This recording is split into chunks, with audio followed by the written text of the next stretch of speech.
This video series aims to make your charging experience as easy as possible on the most popular public networks. In this video, we'll show you how to charge on a Level 2 switch station with your preferred app. This switch station is in a parking garage in downtown Toronto. To start charging, open your preferred app and find the location you want to charge at. Select the station ID that matches the one on the station and proceed with the steps in the app to activate the station. You should see visual feedback on the station that it has received your request to charge. Then plug the correct connector in your car. Switch Level 2 stations typically have a J1772 connector.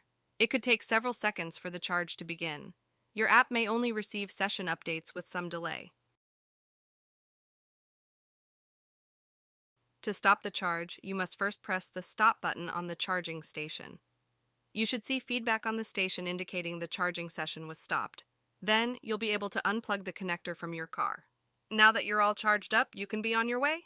We hope this video helped you to make your EV journey as seamless as possible.